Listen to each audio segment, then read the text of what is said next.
Now, Iran is much closer to being able to produce a weapon than it was during his first term. Joining me now to discuss Vice President for Policy at the Jewish Institute for National Security of America, Blaise Misztal. Blaise, welcome to the show. Good afternoon. Thanks for having me. Of course. So let's listen to what White House Press Secretary Caroline Leavitt said about talks with Iran.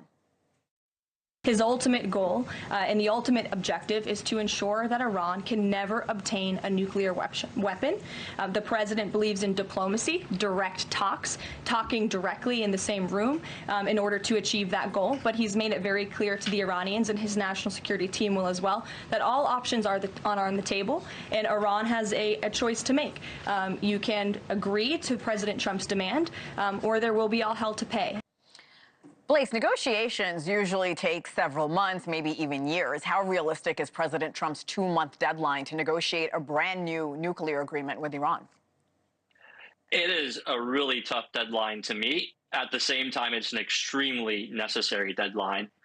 If we think back to the last nuclear deal, President Obama sent a letter to the Iranians saying that he wanted to negotiate a deal back in 2009. The deal didn't get concluded until 2015. It took 6 years, many of which were just waiting for the Iranians to respond, and then about 2 years of actual negotiations. So this is going to be a very accelerated timeline if it works, but there's a reason for it, and that reason is twofold. One is Iran is so much closer to a nuclear weapon now than it was when Obama was negotiating.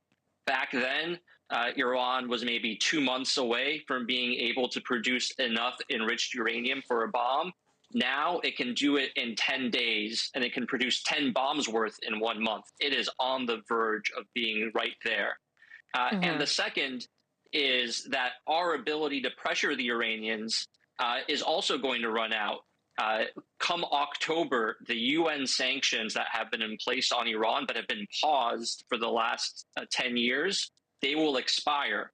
So unless we get a deal or unless we put those sanctions back in place, Iran's going to walk away scot-free. So we need to have a deal before October. What are the chances of a broader regional war if the U.S. or Israel attacks these Iranian nuclear targets?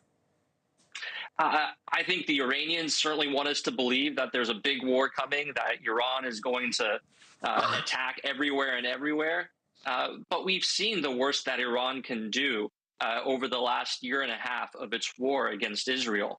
And during that time, Iran's most potent weapons, Hamas, Hezbollah, and the Houthis, and the Syrian regime have been significantly weakened, if not degraded.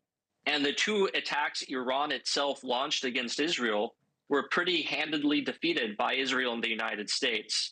And I think that really shows that Iran's ability to strike back right now is limited, which is another reason why, if there's no deal, this is a very good time, as good a time as there has been for the United States working with Israel to eliminate Iran's nuclear facilities.